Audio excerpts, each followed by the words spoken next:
Hello everyone, welcome to my UPSC. UPPSC जो GDC assistant professor का exam है 15 मार्च को होगा। इसके रेगुलर टेस्ट करवा रहे हैं। जिन्होंने भी अभी तक टेस्ट सीरीज ज्वाइन नहीं की है, टेस्ट सीरीज ज्वाइन कर लीजिए ताकि आपको कुछ इंपॉर्टेंट टॉपिक्स के नोट्स या टेस्ट पीडीएफ मिल जाएगा। उसका लिंक नीचे डिस्क्रिप्शन में अवेलेबल है, आप डिस्क्रिप्शन में लिंक चेक कीजिए और टेस्ट सीरीज ज्वाइन कीजिए। अब तक जितने भी टेस्ट हुए हैं उनका पीडीएफ भी आपको अवेलेबल हो जाएगा। चैनल को सब्सक्राइब कर लीजिए ताकि आपको रेगुलर बेसिस पे नोटिफिकेशन आते रहें। आपके एग्जाम तक होपफुली पूरा सिलेबस अच्छे से कवर भी कर लेंगे, रिवाइज में भी कुछ टेस्ट करवाएंगे। आने वाले टाइम में एक करंट अफेयर्स का भी स्पेशल टेस्ट रखेंगे जिसमें जो इम्पोर्टेंट करंट अफेयर्स के एमसीक्यू हैं उनको कवर करें। आज जो टेस्ट है, एक टॉपिक बताया था मैंने आपको, अगर आपने वो वीडियो नहीं देखा है तो चैनल पे जाके देखिए कि इम्पोर्टेंट टॉपिक्स कौन से हैं जो आपके एग्जाम में आपको मिस नहीं करने चाहिए। उन टॉपिक्स में से जो पहला टॉपिक था वर्ल्ड ऑर्गेनाइजेशंस, उससे रिलेटेड आज हम प्रैक्टिस करेंगे क्वेश्चन। तो देखिए, जो भी वर्ल्ड में जो ग्रुप्स हैं, ऑर्गेनाइजेशन है, उनके बारे में रेगुलर बेसिस पे आपके क्वेश्चन पूछा जाता है एग्जाम में। आप इसको सीरियसली लेके करें। और कोई आपकी क्वेरी है, कोई डाउट है, आप कमेंट सेक्शन में पूछें। Let's begin. निम्नलिखित में से कौन सा देश सार्क का सदस्य नहीं है? सार्क है, ये दक्षिण एशियाई क्षेत्रीय सहयोग संगठन है। इसका इनमें से कौन सा कंट्री मेंबर नहीं है? देखिए, सबसे पहले तो आपको सार्क कंट्रीज के जो मैप है, मैप देखना चाहिए गूगल की हेल्प लेके कि सार्क कंट्रीज कौन कौन से हैं। इनमें से जो सार्क का मेंबर नहीं है वो है चाइना। चीन सार्क का सदस्य नहीं है। सार्क एक क्षेत्रीय अंतर सहकारी सरकारी संगठन है, इंटर गवर्नमेंटल ऑर्गेनाइजेशन है ये। इसके जो मेंबर कंट्रीज हैं, आप अगर वैसे तो ज़्यादा शॉर्ट ट्रिक वगैरह में बिलीव नहीं करता, लेकिन अगर आप याद रखना चाहें तो आप याद रख सकते हैं।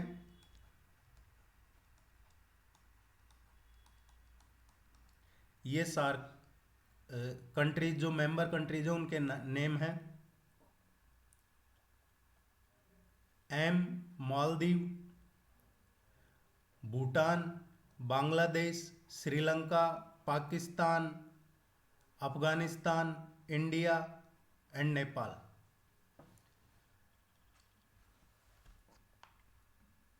सी इसका करेक्ट आंसर होगा। इंग्लिश हिंदी दोनों में अवेलेबल है। ब्लू फ्लैग कार्यक्रम निम्नलिखित में से किस संगठन द्वारा संचालित किया जाता है? ब्लू फ्लैग कार्यक्रम है, ये इनमें से कौन से संगठन द्वारा संचालित किया जाता है? ये जो कार्यक्रम है फाउंडेशन फॉर एनवायरमेंटल एजुकेशन इसको चलाता है। ए इसका सही आंसर है। इसका हेडक्वार्टर कहाँ है? ब्लू फ्लैग जो कार्यक्रम चलाता है ये फाउंडेशन फॉर एनवायरमेंटल एजुकेशन, इसका जो हेडक्वार्टर है ये कोपेनहेगन डेनमार्क में है। कहाँ पे है? डेनमार्क में है, कोपेनहेगन में। अभी आपने ये अभी चर्चा में इसलिए है क्योंकि रिसेंटली इंडिया ने अपने फर्स्ट प्रयास में ही 10 जो समुद्र तट हैं उनके लिए ब्लू फ्लैग सर्टिफिकेट हासिल करने वाला इंडिया पहला ऐसा नेशन बना है जिसको पहले ही ट्राई में पहले बार में ही 10 समुद्र तट है उनके लिए ब्लू फ्लैग सर्टिफिकेट मिला है, इसलिए अभी चर्चा में है।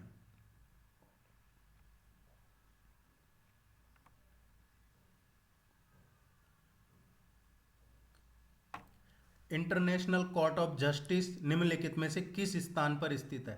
देखिए, ये जो क्वेश्चन कर रहे हैं, मैंने बताया आपको जो इंपॉर्टेंट टॉपिक्स हैं, कोशिश मेरी ये रहेगी कि आप जो वो इंपॉर्टेंट टॉपिक्स आपको बताएं वो भी कवर हों और उन पे स्पेशल फोकस रहे, और साथ में जो रेगुलर टेस्ट चल रहे हैं वो भी हो, ताकि आपका सिलेबस भी कवर हो और जो हमें लगता है कि ये इंपॉर्टेंट टॉपिक्स है, इनसे रेगुलर क्वेश्चन पूछे जाते हैं एग्जाम में, उन पे स्पेशल टेस्ट हो, ये कोशिश है। इंटरनेशनल कोर्ट ऑफ जस्टिस निम्नलिखित में से किस स्थान पर है? आईसीजे। ये चर्चा में रहता है हमेशा से। अभी जैसे यूक्रेन रशिया चल रहा है क्राइसिस, इसमें भी Ukraine international court of justice में गया है। ये एक्चुअली यूनाइटेड नेशन का एक जुडिशियल बॉडी है। जो यूनाइटेड नेशन है उसी का पार्ट है ICJ, international court of justice. इसको जून 1945 में इसको एस्टैब्लिश किया था, स्थापित किया गया था। ये कहाँ पे है? नीदरलैंड में है, हेग में। नीदरलैंड के हेग में है ये। पीस प्लेस है इस जगह पे, जहाँ पे ये है उस जगह का नाम है पीस प्लेस, शांति की जगह। ये permanent court of international justice है। अब आप इसका जो अभी अध्यक्ष कौन है वो भी आपको देखना है कि आईसीजे के अभी प्रेसिडेंट, अभी अध्यक्ष कौन है, ये आप जरूर पढ़िएगा।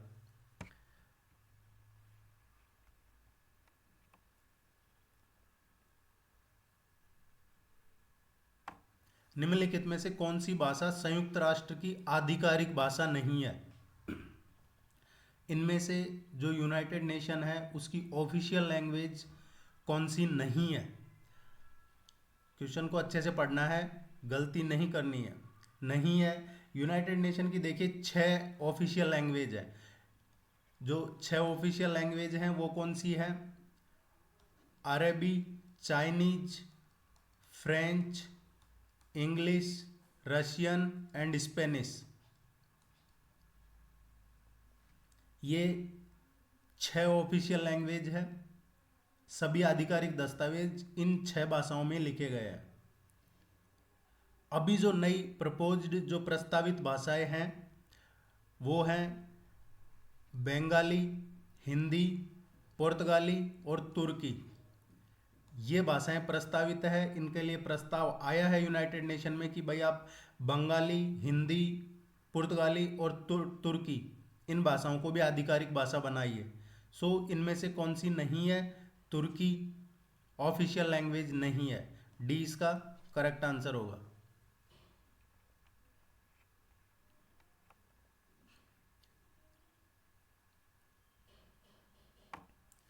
विश्व खाद्य कार्यक्रम WFP संयुक्त राष्ट्र की खाद्य सहायता शाखा है। इसका हेडक्वार्टर, मुख्यालय कहाँ पे है? इसका जो हेडक्वार्टर है वर्ल्ड फूड प्रोग्राम है एक्चुअली, ये WFP वर्ल्ड फूड प्रोग्राम। ये भी एक यूनाइटेड नेशन की ब्रांच है और इसका हेडक्वार्टर है इटली में, रोम इटली में इसका हेडक्वार्टर है। जो वर्ल्ड फूड प्रोग्राम है इसको एस्टैब्लिश किया गया था 1961 में। इसका जो मेन उद्देश्य वो यही रहता है कि जो क्राइसिस आता है उसके टाइम पे खाद्य, जो फूड वगैरह हैं उनकी हेल्प करना, ताकि भूख से ज़्यादा लोग पीड़ित ना हो पाए।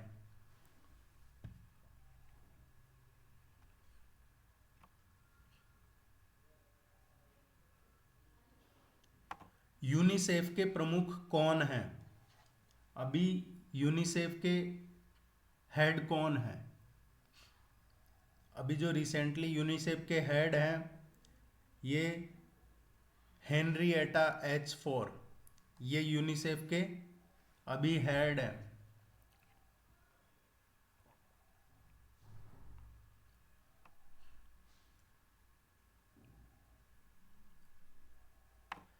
जनवरी 2022 में किस देश ने G7 प्रेसिडेंसी का पदभार ग्रहण किया है? अभी जनवरी 2022 की बात है। G7 में अध्यक्ष का पदभार किसने ग्रहण किया था? देखिए जो 2022 का G7 है ये सम्मेलन होगा जून 2022 में। G27 कब होगा? ये G7 का एडिशन जो होगा इसका 2022 में, वो होगा 26 से और 28 जून 2022 तक। ये होगा बवेरियन एल्प्स में, बावेरियन एल्प्स कहाँ है? जर्मनी में। 2022 की G7 की अध्यक्षता कौन करेगा? जर्मनी करेगा। G7 में मेंबर कंट्रीज कौन कौन से? इसको ग्रुप ऑफ सेवन बोला जाता है। ग्रुप ऑफ सेवन में USA America, Canada, Japan, France, United kingdom, Italy और अभी जर्मनी, ये 7 कंट्रीज है।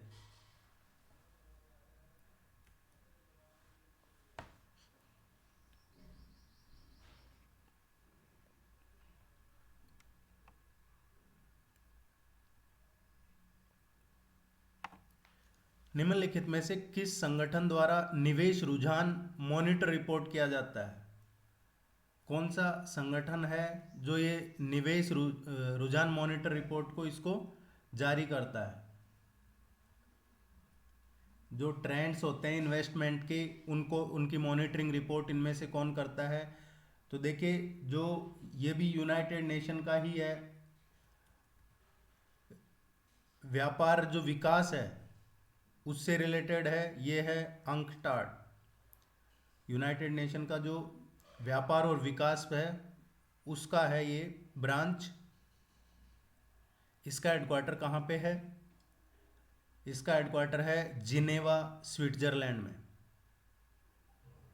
इसकी जो स्थापना की थी 1964 में की थी, व्यापार और विकास पे संयुक्त राष्ट्र सम्मेलन की इसमें स्थापना की थी।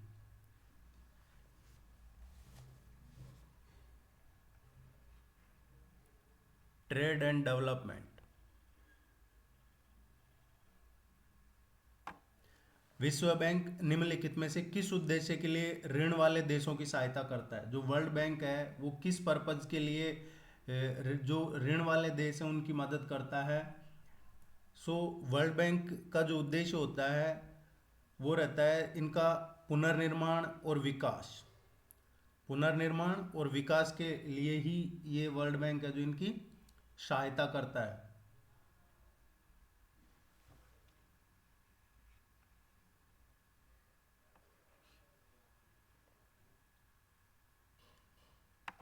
अंतर्राष्ट्रीय न्यायालय का कार्यालय कहाँ स्थित है? अंतर्राष्ट्रीय न्यायालय का कार्यालय कहाँ पे स्थित है? देखिए, ये जो अंतर्राष्ट्रीय न्यायालय है ये इसको इसी तरीके से भी पूछ लेते हैं, इसलिए क्वेश्चन बनाया है। ये हेग, नीदरलैंड में है।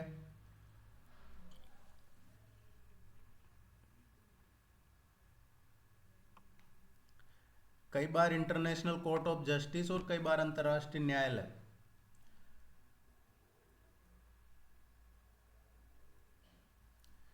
इनमें से कौन सा देश G7 ग्रुप का हिस्सा नहीं है? G7 का जो ग्रुप का हिस्सा नहीं है, चाइना G7 का हिस्सा नहीं है। जैसा अभी हमने देख पढ़ा था कि G7 में कौन है? Canada, France, Germany, Italy, Japan, UK, USA, ये G7 है। G7 कंट्रीज वर्ल्ड की इकोनॉमी का 58% इकोनॉमी इन्हीं के पास है।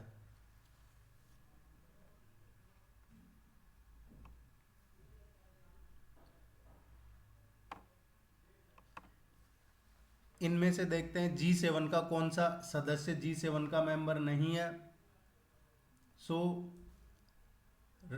पहले देखा हमने चाइना नहीं था, अब इसमें रशिया G7 का मेंबर नहीं है। G7 के मेंबर कौन है? Canada, France, Germany, Italy, Japan, UK, USA. Russia और चाइना G7 के मेंबर नहीं है।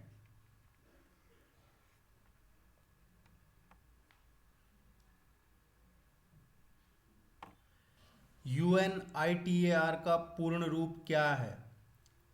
UNITAR है, इसका पूर्ण रूप क्या है? United Nations institute of training and research. ये यूनाइटेड नेशन का जो ट्रेनिंग एंड रिसर्च डिपार्टमेंट है उसका है UNITAR। इसका जो करेक्ट आंसर होगा संयुक्त राष्ट्र प्रशिक्षण एवं अनुसंधान संस्थान। ए इसका नहीं, सी इसका करेक्ट आंसर होगा ट्रेनिंग एंड रिसर्च। इसकी स्थापना कब हुई है? जो यूनाइटेड नेशन का ट्रेनिंग एंड रिसर्च विंग है, इसकी स्थापना 1963 में हुई थी। और इसका हेडक्वार्टर भी कहाँ पे है? जिनेवा। जिनेवा में है इसका हेडक्वार्टर भी।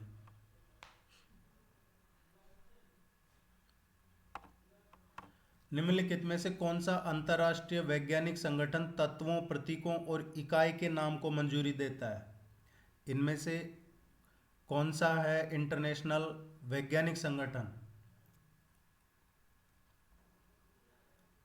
जो न्यू कुछ एलिमेंट्स हो, सिंबल हो, यूनिट्स हो, उनको अप्रूव करता है इंटरनेशनल साइंटिफिकली? ऐसा कौन सा ऑर्गेनाइजेशन है? ये है international federation for pure and applied chemistry. शुद्ध और अनुप्रयोगिक रसायन का अंतर्राष्ट्रीय संघ ये मंजूरी देता है इनको। 20 का करेक्ट आंसर होगा।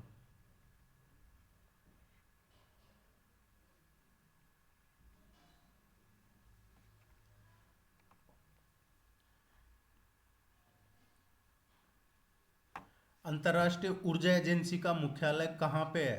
किस जगह पे है? किस सिटी में है? कौन सी कंट्री में है? IEA, international energy agency, international energy agency है। इसका हेडक्वार्टर पेरिस में है। पेरिस फ्रांस में है आईईए का headquarter.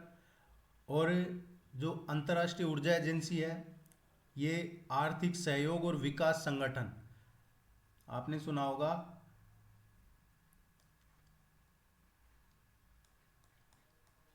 OECD, organisation for economic cooperation and development,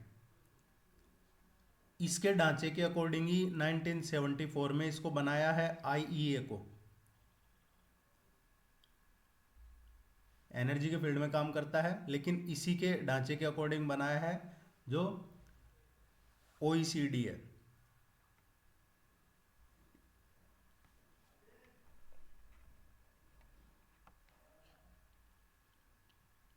इनमें से कौन सा देश सार्क एसोसिएशन का सदस्य नहीं है? देखिए सार्क पे ये जितने भी हैं क्वेश्चन आता है रिपीटेडली, आपको अच्छे से पढ़ना है। मैप में ड्रॉ कीजिए, खुद से ड्रॉ कीजिए, एक बार गूगल पे मैप देखिए, फिर वापस खुद से ड्रॉ कीजिए। सार्क की जो स्थापना हुई थी, सार्क की स्थापना कब हुई है? ये हुई थी दिसंबर 1985 को। सार्क का हेडक्वार्टर कहाँ पे है? सार्क का हेडक्वार्टर है काठमांडू, नेपाल में। काठमांडू नेपाल में सार्क का हेडक्वार्टर है। और इसका जो मेंबर नहीं है, चाइना इसका मेंबर नहीं है।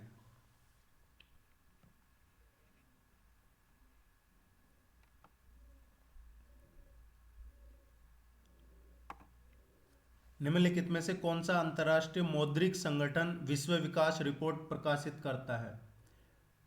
इनमें से कौन सा मौद्रिक संगठन है इंटरनेशनल मॉनेटरी ऑर्गेनाइजेशन जो वर्ल्ड डेवलपमेंट रिपोर्ट पब्लिश करता है? देखिए जो वर्ल्ड डेवलपमेंट रिपोर्ट है वो वर्ल्ड बैंक प्रकाशित करता है। ये क्वेश्चन पूछा जाता है। विश्व विकास रिपोर्ट विश्व बैंक प्रकाशित करता है। वर्ल्ड बैंक का हेडक्वार्टर कहाँ पे है? वर्ल्ड बैंक का हेडक्वार्टर है वाशिंगटन डीसी में। यूएसए अमेरिका में है, वाशिंगटन डीसी में। अभी वर्ल्ड बैंक की इसकी स्थापना कब हुई है? वर्ल्ड बैंक को एस्टैब्लिश किया था जुलाई 1944 में।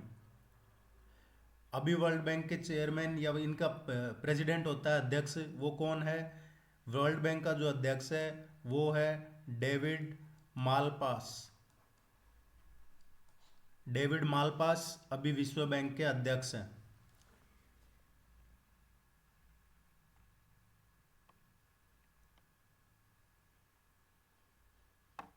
केंद्रीय कपास अनुसंधान संस्थान CICR का हेडक्वार्टर कहाँ पे है? जो केंद्रीय कपास संस्थान है इसका हेडक्वार्टर है नागपुर, महाराष्ट्र में। महाराष्ट्र में है। ये क्वेश्चन भी अक्सर पूछ लिया जाता है। नागपुर में है, महाराष्ट्र में। इसकी स्थापना कब हुई है? अप्रैल 1976 में केंद्रीय कपास अनुसंधान संस्थान, सेंट्रल कॉटन रिसर्च इंस्टीट्यूट की स्थापना हुई थी।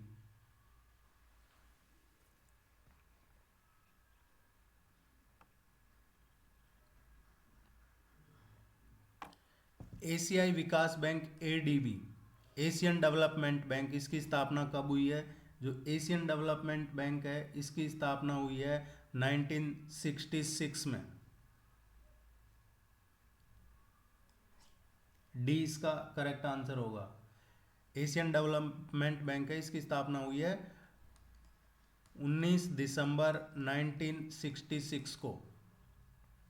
ADB का हेडक्वार्टर कहाँ पे है?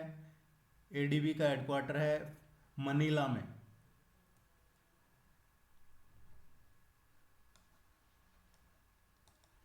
मनीला में इसका हेडक्वार्टर है। मनीला कहाँ पे है? फिलीपींस में।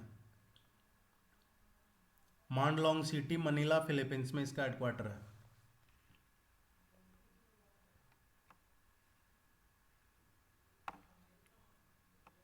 यूनेस्को का हेडक्वार्टर कहाँ पे है? यूनेस्को का मुख्यालय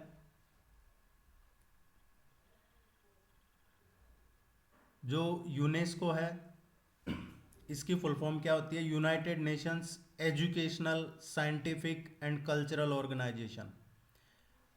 ये ध्यान रखना है, यूनेस्को की फुल फॉर्म। इसकी स्थापना 16 नवंबर 1945 को हुई थी, यूनेस्को की स्थापना। और अभी प्रेजेंट में इसमें 195 मेंबर्स हैं और 8 सहयोगी सदस्य हैं इसमें।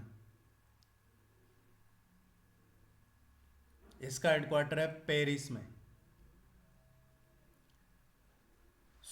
ये इस टॉपिक पे जितने भी इंपॉर्टेंट क्वेश्चन बन रहे थे आपके एग्जाम पॉइंट ऑफ व्यू से वो कवर किए हैं। आगे भी टॉपिक वाइज करते रहेंगे, रेगुलर टेस्ट भी करवाते रहेंगे।